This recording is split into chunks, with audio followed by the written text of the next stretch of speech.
Hello and welcome back to the Renewables podcast.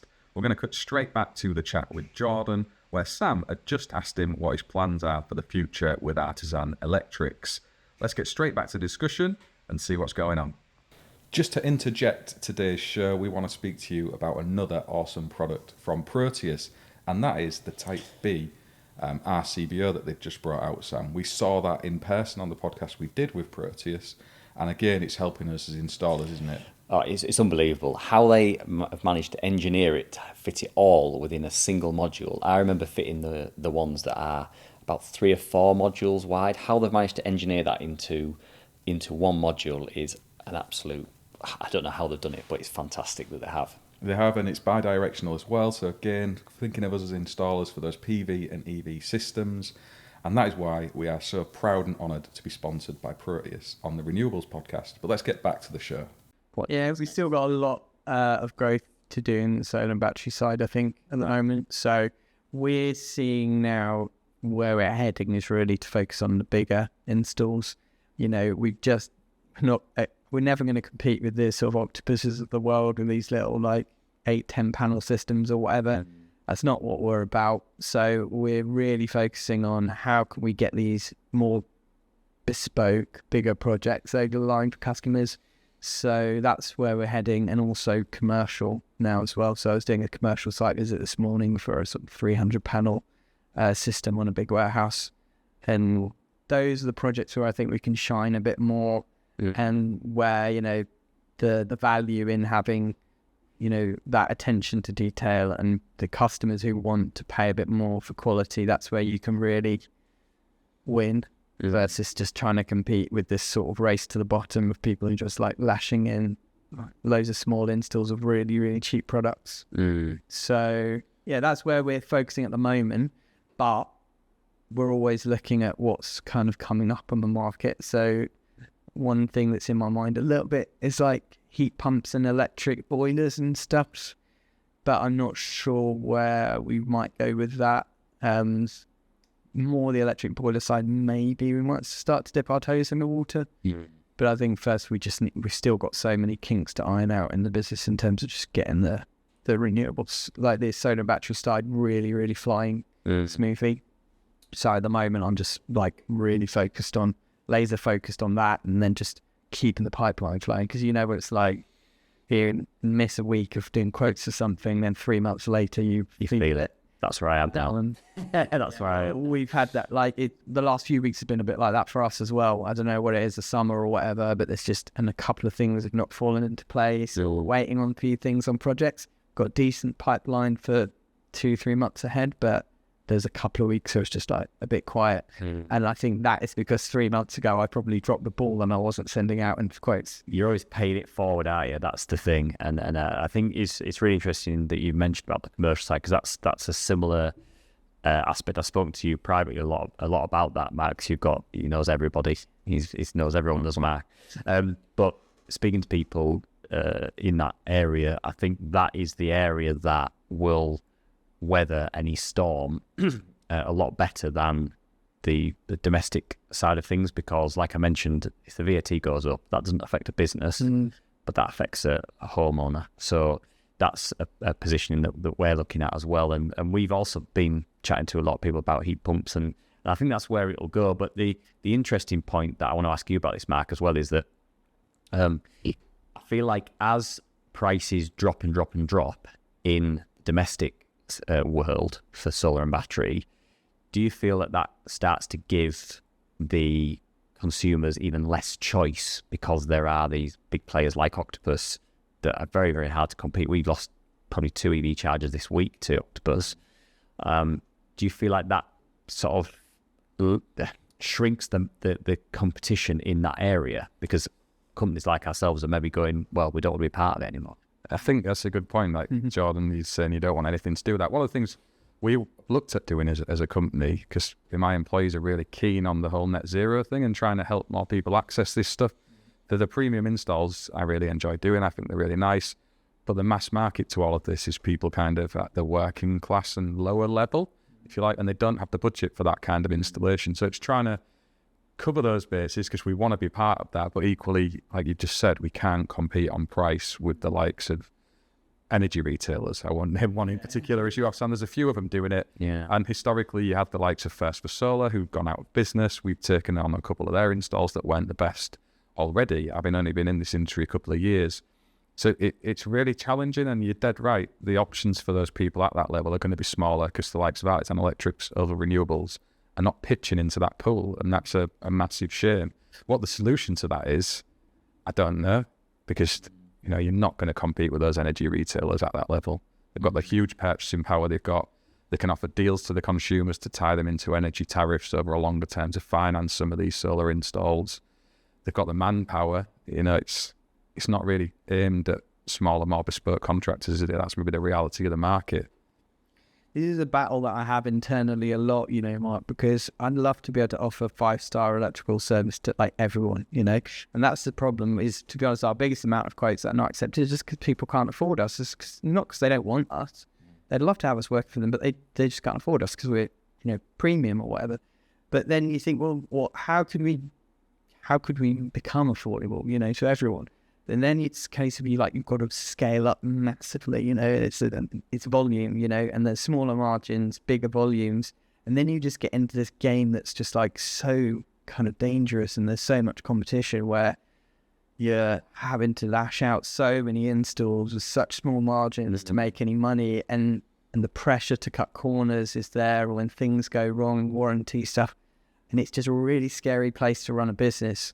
So I feel like it's almost impossible to do that. And I'd love to be able to sort of crack it.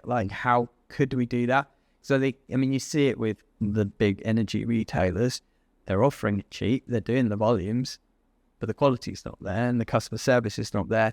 And it's how do you do all three, Do the volume, do the low prices, but do the quality and the customer service as well. It'd be amazing if we could crack that code. But that is the golden chalice, isn't it? I think I've seen it through the feed-in tariff years. The energy providers entered that market as well. And they ended up kind of coming out of that market. They never properly came out of it. Like E.ON kind of always stayed in it. And I think British Gas were in it for a while. Is that when there is this pot of money there, these companies enter it and get their share of it. Obviously, they've got the systems, the people, the money behind them to really scale it up fast.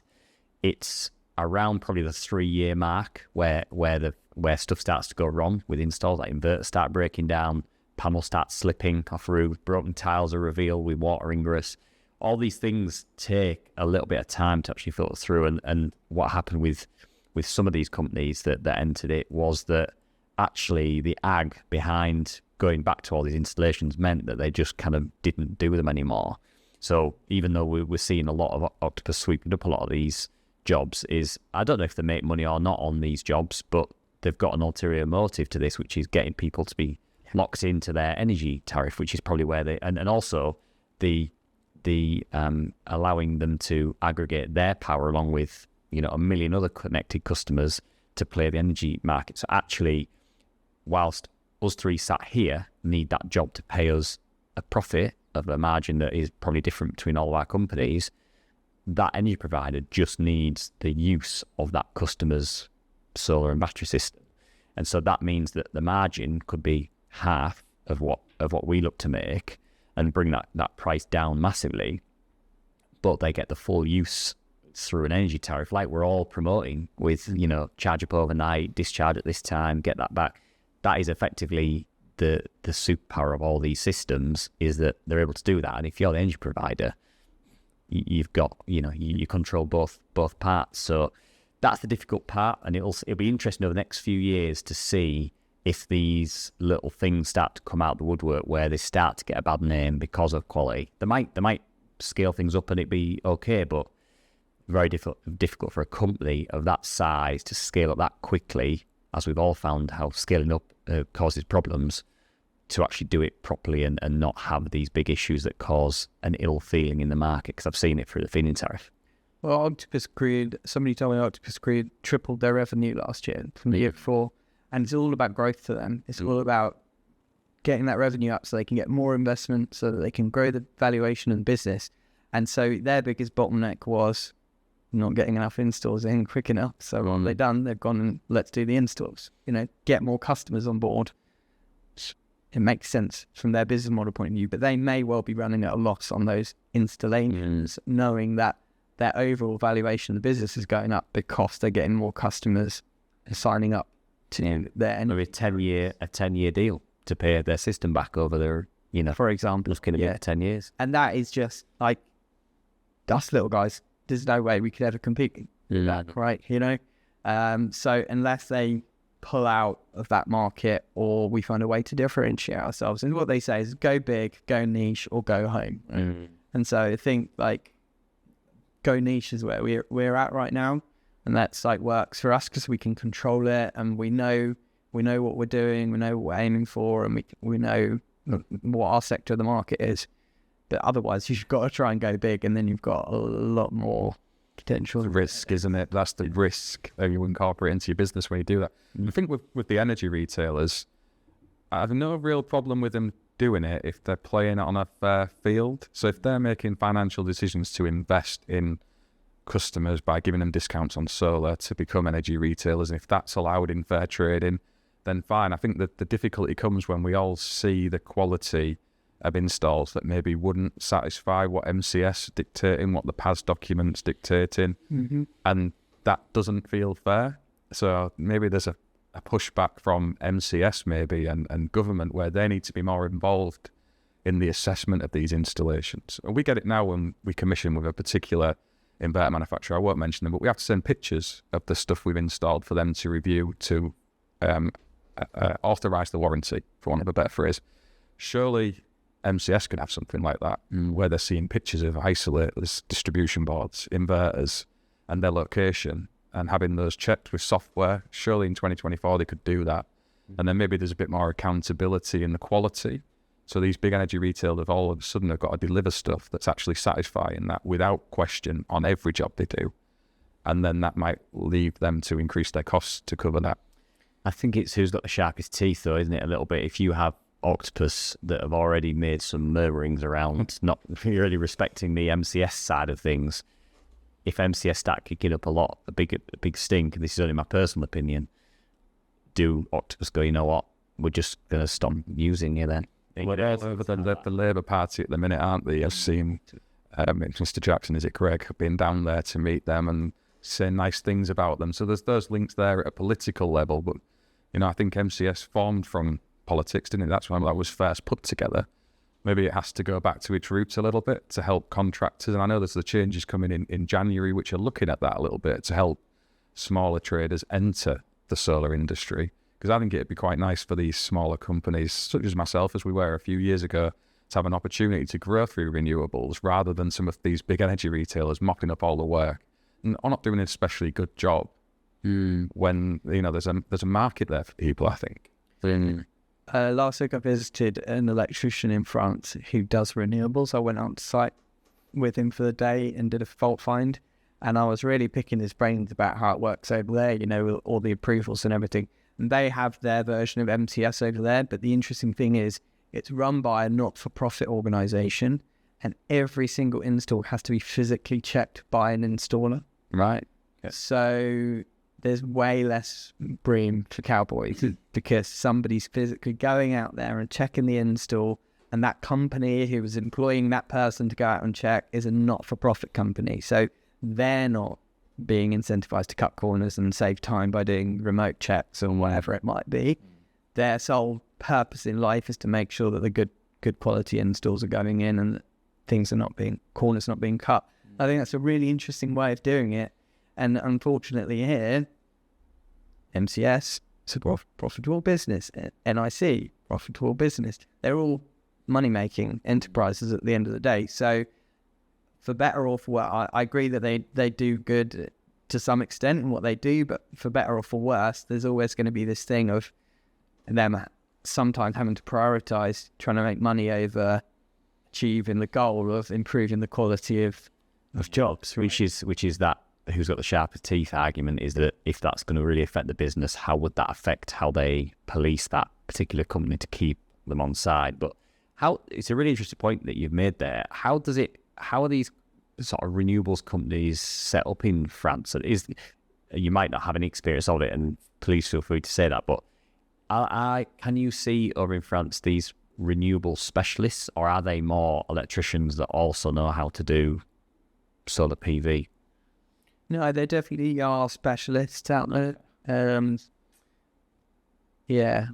I would say, I mean, I've got quite limited knowledge. I'm still exploring over there a bit and just trying to meet up with a few different people, a few subscribers who've reached out to say, hey, come and work with me for the day and stuff. So I'm learning a lot, but last week was the first one. Okay. And he was, he's done all sorts in his life and lived in Scotland and worked in pubs and stuff in Scotland. Okay. And now he's doing renewables in France, but he is purely doing renewables, I would say. But he's very complicated over there as well. I mean, bureaucracy in France is just crazy, and taxes and stuff is crazy. I made a video with him, so that'll be coming out in the next couple of weeks. It's quite an insight into how we've got it easy from a business point of view here. Right. Like in terms of how much tax we pay and stuff. It's just like so easy to start and run a business here compared to it is in France. But I like the way that they're doing these physical inspections on installations, and it's run by a non-profit. I think that's quite a good model that we should maybe learn from. Like a clerk of works kind of thing that would be used to in a more commercial and industrial, or even sites as they were. I think they've done away with that across electrical and construction anyway, haven't they? The clerk of works seem to have vanished. I think they have the same in the US, right? They have inspections at different stages in every install, a bit like the building inspector might have to come out physically and inspect a new build. I don't know if they even do that in the new build houses anymore, but I know in the past when I used to work for my dad and we used to work for a few builders, the building inspector would have to come out sometimes and do a physical check. I think in the US they have that on every job. It's like they have to come out and check at this stage, and then at that stage maybe first fix and second fix, something like that. And I don't know if that, I think that's a government agency that does that, so it was a sort of a non-profit type thing as well in the USA. Even if it wasn't in person, you could do a lot of that remotely with modern technology to a degree. You could do a wide angle picture of the roof, pre-panels going on, so you can see all the hooks that are on there. You can see the tiled surface hasn't been damaged, and then a picture of the array when it's down. It's talking of ideas out loud, and that going to a central place, be that MCS or whatever. And if everybody's then playing that same game, and we all know how work's been assessed to that level, it makes it a little bit fairer. If companies are still making that decision, well, we're going to put, I don't know, 500 million into getting a load of energy customers and discount our solar, that's capitalist market, isn't it? That's how it works. But when the quality is not the same and consumers have no idea about what it should look like under solar panels, they've not got a clue. They never see it again. They don't know if it's good or not. And it's one of those, I think, that we should, as installers, paying these fees to companies like MCS, they are profitable, but we're their customers, saying to them, well, okay, we're happy to be accountable to that level. Can you do that for all of your membership base and make this a little bit fairer for everybody? And maybe the teeth of the thing needs to come from government, saying to the likes of Octopus that, this is too much of a monopoly you've got. You are going to have to go for MCS. We need some accountability towards you. There's a lot of public sector money floating around renewables they've got access to. That's what's happening. The difficult thing with this is that I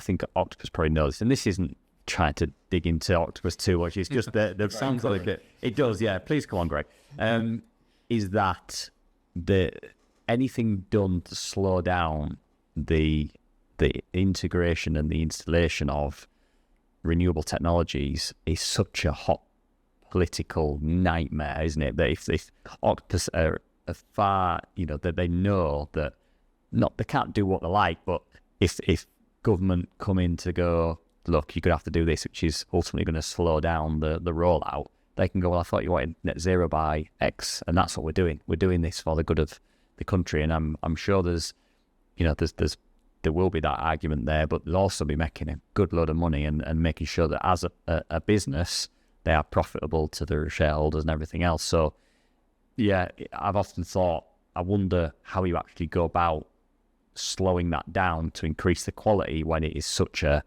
hot topic for the government to try and argue. It's a tricky one, but it has to, like you say, Mike, it has to be a fair playing field for everybody in the market, no matter if you've got just yourself subbing and, installing to a certain level. If you're subbing for Oval Renewables or Artisan or, Panasonic, you're held to the same level as octopus or if you're a small company, you're all held to the same level. And I think it's a really difficult one to judge. And unfortunately, we're at the wrong side of the line on that because, they're the ones with the power. But yeah. I like Mark's idea though as well about using technology. I'm always looking at what's the latest tech that can help my business and stuff. I've co-founded a software company where we're looking at improving the customer journey and stuff. That's really helped my business a lot. And we look at AI a lot and like how can we integrate AI tools to streamline our processes and customer journeys and everything. So for example, just thinking outside the box, why not? Every manufacturer, they have their commissioning process that requires certain photos. All those photos could be used to train an AI model to say, yeah, that's a good quality compliant install or not. It's not that difficult now with generative AI and all the stuff that's out there. And then you could quite quickly set up a process where it's like, tick, your install is approved or not. And it's all done by like auto recognition with being, it'd take a while to train the model, train the AI model to do that. So, but then it needs a company who's operating like a startup to really plunge into the tech and try and move quickly and improve their processes, where unfortunately a lot of these legacy companies that we are kind of beholden to, like NIC, MCS, NAPIT, whatever it is, they're just a bit dinosaur-like, in the way that they move so slowly and take forever to implement any new technology and things like that. And it's a little bit frustrating. Yeah, it's a tricky one, isn't it? I mean, like you say, if it was not for profit, then they can look at that without the burden of, right, well, we've got people we need to show we are a viable business to. So, yeah, it's a tricky. I think AI will be a part of it, and it could already be started to be trained on, whatever the company is that you were talking about, Mark. The way you're sending the photos in, it can start being in, this is a good install, this is not a good install, or, and I think that's a really good way to try and lift the quality up. But it's a case of, right, well, what happens if we have a company that is consistently doing a bad job? And what do we just, is there a way we can stop them buying our products and commissioning them? And it's where's the punch when you actually get this company that isn't doing the installs in the right way. It has to be the process, I think, doesn't it, around giving them a chance for improvement and then punishment, because to police is to punish. So if we're going to have policing of industry, there will be punishment where contractors would be removed and stopped from installing this stuff. But hopefully they go on that journey of education and improving what they're doing and become better installers, because as we're all kind of alluding to, there is a big marketplace out there for all of this. There's a lot of opportunity for everybody. And yeah, I think it's just a shame, I think, the way it is set up at the minute. I was speaking to Jordan before we started recording, coming into this industry fresh, and you was talking about the solar coaster and all these things that have happened with the ups and downs, and you look at that through normal electrical contracts and you think, how on earth has it been like that for so long without it being sorted out? And then you see the journey of MCS when it was government earned and now it's independent and profit making, and it seems so disjointed and like it's set up for this boom and bust when it doesn't have to be like that. There could be some really subtle and simple changes where everyone could have a fair crack. Consumers would get a better deal overall. I think maybe the government need to look at how they're breaking up their investment as well. You see these big numbers that they're talking about putting into the grid for all these big PV systems at a grid scale and the wind and everything, and maybe allocating some of that towards solving the problem at the last mile, so that the DNO kind of thing down people's streets, where there's a budget to help consumers get PV on the roof, get battery storage in, and maybe similar to the heat pumps style of grants. I don't know, but taking some of that money where they've not been able to do the grid-based work anyway, have they? They've been talking about this for ages. They've not put the turbines up. They've put the solar arrays up, but can't connect it into the grid because they've not made the infrastructure improvements. Yeah. So why not split some of that up a little bit and try and allow people we were speaking about earlier on in the podcast access to installations done by the likes of Oval Renewables and Artisan Electrics, and not just having this stuff put in where they're tied with an energy retailer for 10 years because that's all they can afford. It's the only option available to them. Maybe that's a better way of approaching net zero rather than this sort of disjointed mess we've got right now. Yeah, there's been in the past, there's been some incentives. There's like the green grant or something like that. I can't remember. It'll come to me in a minute, where you could get a loan at a very, well, basically 0%, I think it was, or 1%, something like that, if you were investing it in Renewable. I think that was a government-led scheme to basically get people to get this kit. But the problem was, like any government-run thing, the money wasn't great that you could get, because I think it was capped, and also it was the amount of paperwork they had to do to get the grant. A lot of companies kind of just stayed away from it because it was easier to cherry pick the jobs that didn't need it. So it needs to be a system where the money is available.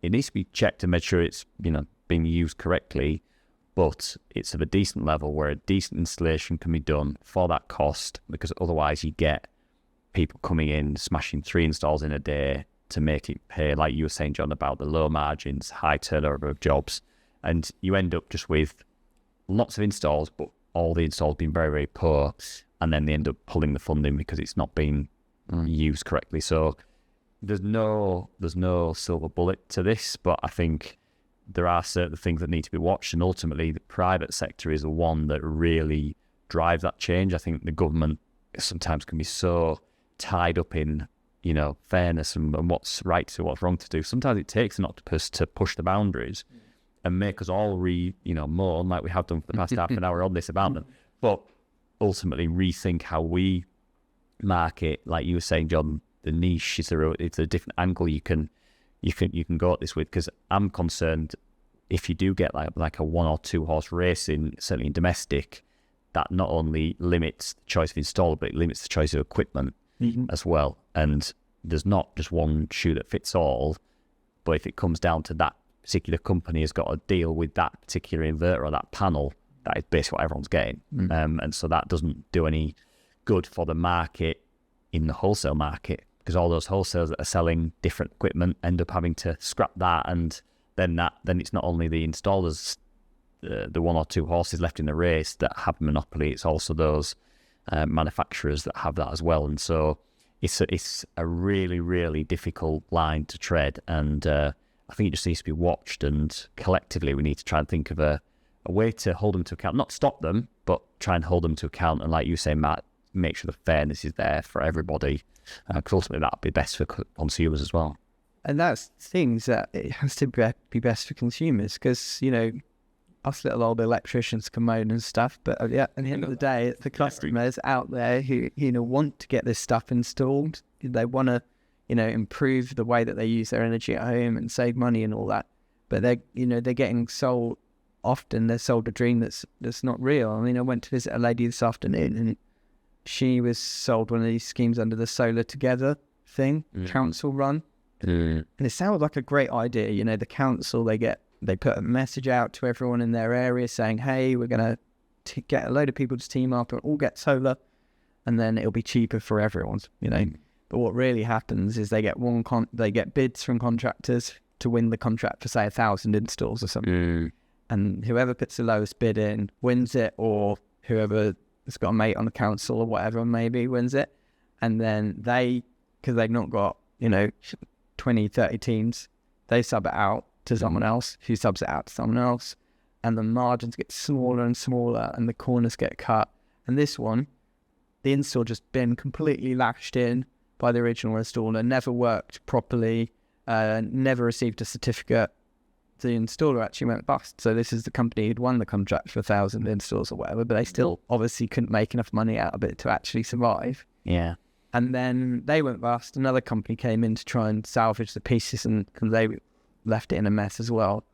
And so, we just come in to check over the system and give some advice basically about how we can get it up and running. But it's just really sad for the customers, because they've got this lovely dream of getting solar panels and batteries and everything, and then they have such a painful process to actually try and get it over the line, and end up way out of pocket to what they were expecting originally, because they were sold a lie, basically. Yeah, I've got some experience with the Solar Together side of things, because in my early days when I went self-employed, and I think it was actually Dean who works for me, if he listens to the podcast, I don't think he does because he's sick of my voice anyway, but he shudder if we talk about this, because we did some subcontracting for a company, just basically got railroaded into it a little bit, and we did it, and they would ring us at 10 o'clock and say, how are you getting on with that second job? second job. It's like, how many do you want us to do? And like, well, we were thinking about probably about 4 a day. The panels are on, so it's the inverter and the electric side of things, but it was like, I struggle to even drive around these. But that's exactly what you were saying. The margins are that thin that they're having to hit these at such a scale to make any sort of money that as soon as you get one call back to that, the margins have nearly disappeared. And like you say, I agree, the scheme itself sounds brilliant. Buy en masse, install en masse. Difficult thing is actually install en masse with quality. That is the difficult thing. And ultimately, when these things go out to tender, we just tendered for 55 houses. I know we've not won it because I know we're more expensive. But you got to put that lottery ticket in every time because you just don't know if you're going to get it out. But I know someone will come in at probably half the price, and you think, I've already priced this very tight. So yeah, the solar together thing, great on paper, and would be fantastic if it was installed as it should be, to regs and to manufacturer's instruction. That's all it has to be, and with a bit of pride. Is that your first experience, Jordan, of finding a consumer who's had a bad install with solar, not electrical, since you've started doing it? I get probably every week an email from somebody who's worried about their install. And we've done a few where we've gone out and we've looked at it and made videos because we're trying to show people what's going on out there, to warn them and help them to avoid things. There's just so many scams out there as well with different things, maintenance packages and all sorts of things out there. But no, we get emails pretty much weekly with installers gone bust. Sometimes second installers also gone bust. Never received an MCS certificate. Can you help? Can you give me some advice? And we just try and give advice if we can. If we can go out there and have a look at it, we will. But it's just really soul destroying. And the trouble is with stuff like Solar Together, right? People think, oh, it's the council. It must be legit. They trust the council. If like you would. But unfortunately, they don't get what they expected, which is really sad. What about you, Sam? I mean, it's a silly question. You've been doing this forever, but how many bad installs let down customers have you? We have them all the time. Probably a similar thing. At least once a week, we have an email or a call of someone saying, I've just been in my loft and there's MC4s hanging out the inverter, or and that is the legacy of the feed-in tariff. Unfortunately, the way that things are going, there's been like a bit of a transition. So the feed-in tariff, where everyone was mad fitting it and installing it, you get the dip in quality to a degree. There's definitely some installers. Luckily, the one that I trained under was good quality one. I can see that now, looking back and seeing some of the legacy ones that we're having to deal with now. And then as demand drops, it's the people that do it because they really love doing that part of the industry. The money isn't there that it was maybe in the feed-in tariff days, and so the quality lifts back up because there's no need to try and smash 3 in a day because the money's you're doing it because you love doing it. You're not doing it because you've got an order book as long as your arm of solar PV installations, and so the quality increases. But then, as we're seeing a bit more now, I've got an email the other day from a customer that had their install done last week, and it was a solar and battery system, and the base had been left with these 2 apps. None of them correlate. Nothing seems to work properly, and the installer's gone, you got what you paid for, crack on kind of thing. And they send a photograph. Distribution board's not labelled, which is always a good one. You always know that you're in for a treat when there's no even circuit, designation on that. None of the solar PV warning labels. And so my fear is that we're entering that part of the old market again now, where the quality is dipping because people are cutting corners because of margins, like you've said, Jordan.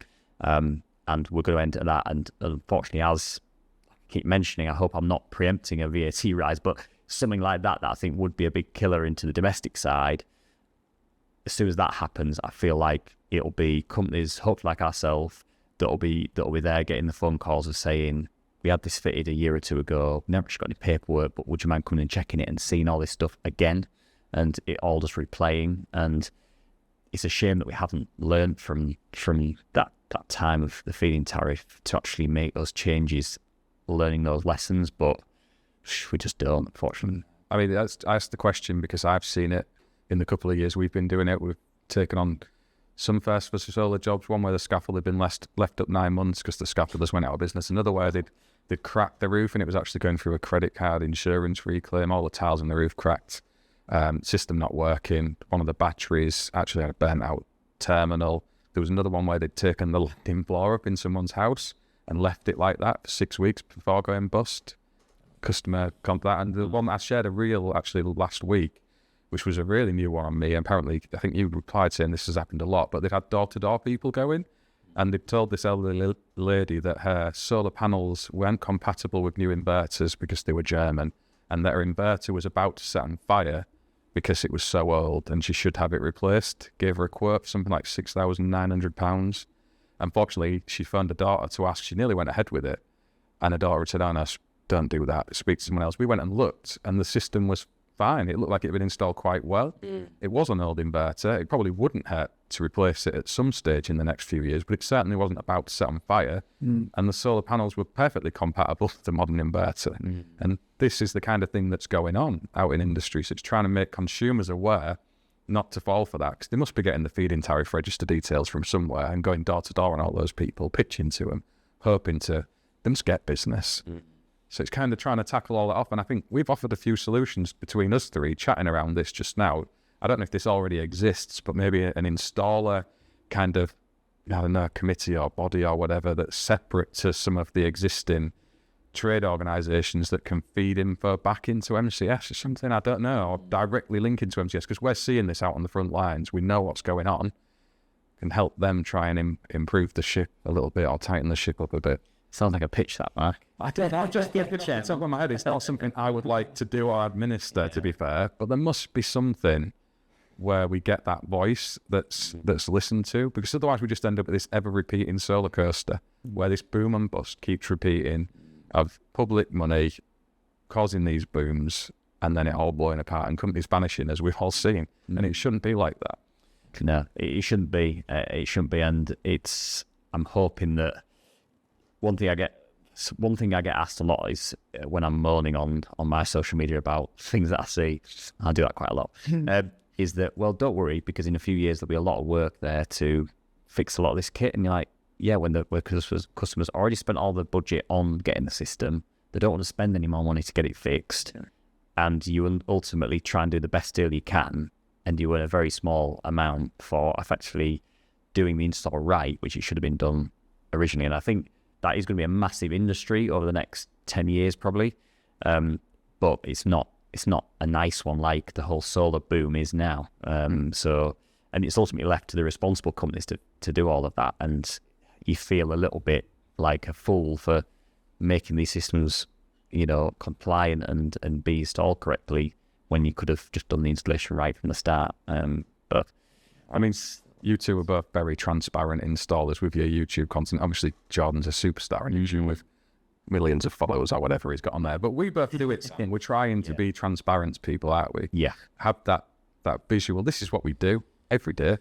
Come and have a look at it. We're not hiding from our skill sets. And I think that's something that's important for consumers to look for. We all go for those reviews. I don't know if you're booking a hotel or whatever. First thing I do is look at the 1-star reviews. I think YouTube is a way where you can really drill past that and see what people are actually doing, because it is quite easy to manipulate these review sites, I've heard. It's not something we do, but others do.